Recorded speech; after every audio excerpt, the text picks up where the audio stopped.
let's take a second and talk about robots.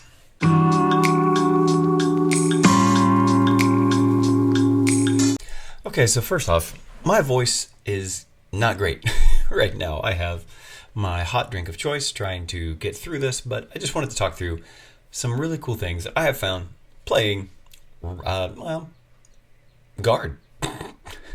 Been playing Warhammer 40k since I was in middle school, and I absolutely have loved it. And now I played Space Marines like everybody, because that's what you get in the box when you first get into Warhammer 40,000. But then I ended up really getting into Astra Militarum, or, Guard, back in the day.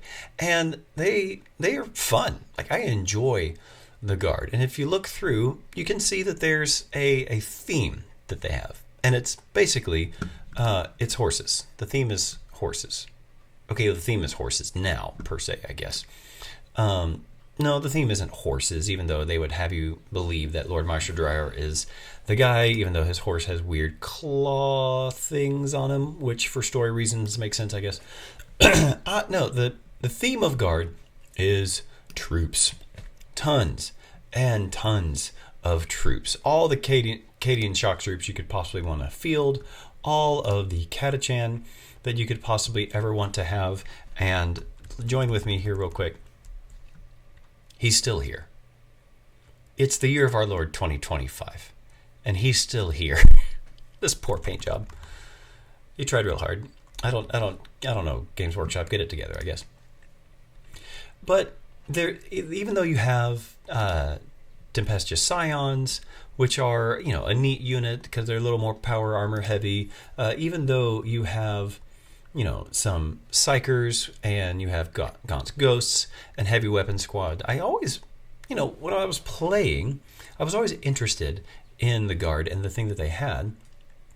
But there was one thing that didn't make sense to me. As much as I love the Guard, I love the Commissars, the idea that, move forward or else. I love the Psychers, even though Imperium's not supposed to have a ton of those. I enjoyed all of it, but there was always something in this group that didn't really make sense to me. Now, tanks, great. Love the tanks. Sentinels, super cool. I love these Sentinels walking around the battlefield, either the armored one or the scout ones, whichever one you were going to build or take. Like, those always seemed really, really cool. And Baneblades, I hope to own some giant tank at some point. Leman Russ, absolutely. I had a couple Leman Russes in the day, and they were just the coolest. I have never owned a Rogaldorn, to my shame. There was a part of the Guard that didn't really make sense to me, though, and that was Ogrins. Now, go with me here. The Imperial Guard are supposed to, be of the Imperial, right? And there's supposed to be this whole thing where the Imperium hates Xenos. And then you have Ogrins who are abhumans. That doesn't make sense. I don't understand it. I don't get it. Now, they look cool, right? And I understand that they have been a helpful... Well, this guy's obviously having a bad day. How about him? Maybe a little bit. All right, he's having fun. He's having a good time. They look cool, but it always kind of felt like Ogrins and Bulgrins, for some reason, didn't quite fit the theme of the Imperial Guard, because as I have understood 40k lore, they're supposed to kind of be on the other end. They're not the only ones either, right?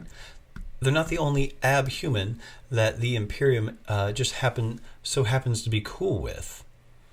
Cadian Command Squads, sadly out of stock. A Catachan Command Squad, out of stock. How dare they? Rogaldorn, maybe one day. Oh, do we not have them? I thought surely there would be your friend and mine, the Ratlings. No, I do not see them. Okay. Well, point made. Right? The Ratlings for the Astra Militarum. You have men, right, or warriors, whoever, the shock troops. And then on the weird offshoots, they have Ogrins and Bulgrins and the Ratlings, who are abhuman, but the Imperial Guard's totally cool with that. I don't know. To me, it didn't make sense, and it didn't really fit the theme. So that when you see all these really cool, other units, they didn't really kind of make sense to me because it felt like it was a little off theme.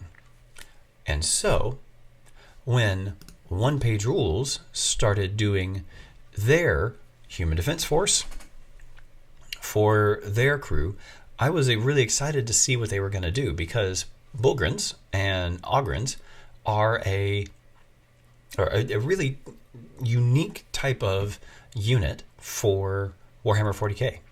So I was really curious what they were going to come up with when OnePage Rules started doing the Human Defense Force. And what has been neat, and I've really enjoyed, is that instead of leaning into Ogrins and Bulgrins and that type of thing, they've instead leaned into something that is really kind of different. Robots. Which makes sense to me in a futuristic setting. And I think it's actually really cool. So you have here the grunts, right? These are just robots that are cheaper points. They only have the normal weapons, and you can only field them in units of 5 or 10. Then you kind of move up in the robot hierarchy to the HDF ogres, which these guys are really cool. They are in similar vein to the Ogrins in that they have the Gatling guns, the grenade launcher and the combat shield, or the shield and the shock batons or axes for our purposes. But they're a little bit bigger on the battlefield, and they're a little bit bigger in what they can do. And so they're kind of like the next step up. And then they have past that, like what's one more step up after that is the light walker. So then there's the grunts, the ogres, and then the light walker. And this might be a suit that like a person gets in, kind of like a Gundam, right? So they have 2 different poses here, which I thought is really cool that they've put together. 2 different types of tactical rocks for your guys to stand on. And it's just been really, really neat to look and see how this works out. And you can see the size comparison here of the light walker to your normal guy. And for me, this just ends up being really, really cool. And then even step above that, where the Sentinel would be, is HDF's Tactical Walker. So this is one that's a little bit bigger than the normal walker here, and he's a tactical walker. So he's a little bit bigger. He's your ranged weapons type of walker, a little bit taller than everybody else, and has this one rocket salvo on his back right here, which I think is really, really cool. Then you have on top of that a combat walker, which this is the one who you want to like shove forward into the main line so that there's a bruiser type view, right? So this is the one who has either 2 twin axes or a shield and a grenade launcher, similar to the Bulgrins. You can equip them like this, and this guy's just really, really neat. And you can see the size comparison of him here versus the light walker, which is quite a lot shorter than this. But he comes up with a whole bunch of different things. And then even bigger than that, you have the Tactical Titan. So this is the light walker, the tactical walker, the combat walker, and then the Titan. So this guy is massive and similar to a Titan on a battlefield for what he has here, and maybe the smaller walker. Just a phenomenal, a really, really cool model. And what I really love about what OnePage Rules has done with this is it's made it seem to be more on theme. and more on brand with the idea of this human defense force that has, yes, your tanks, your ballista, your attack vehicle, your regular tanks, APCs, things like that. Your troops, they've done a really great job making these troops here.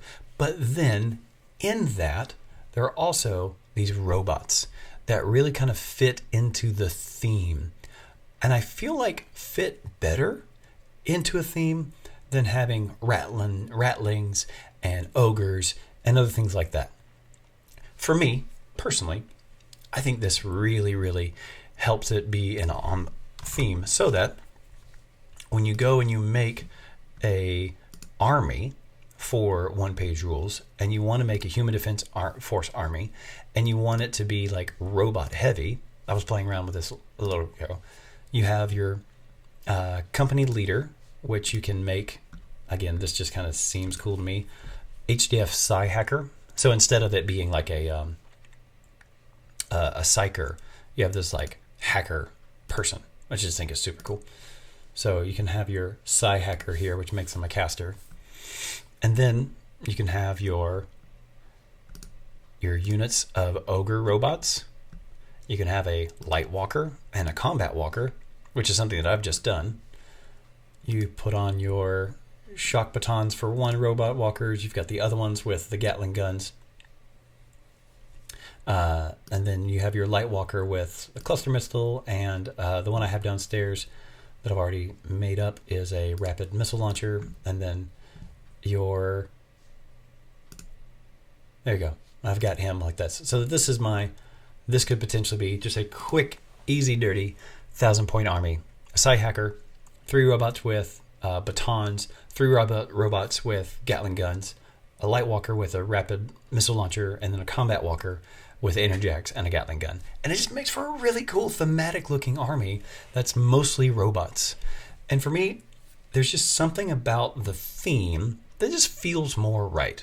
Now, I could be totally wrong in this, but it just looks cool to me. And I think it's really neat that OnePage Rules decided to go more towards the robots and less towards, hey, we've recruited some abhuman people. Now, again, I would love to hear your thoughts and your comments down below. Remember, I'm a small channel. I can interact with you down below in the comments. It would be great to hear from you. And since my voice is absolutely dead, that's all I'm going to do and make you listen to this. So thanks so much for watching. Subscribe, like the video, do all that kind of stuff. And hopefully we'll see you next week with a little bit more voice and a little bit more fun.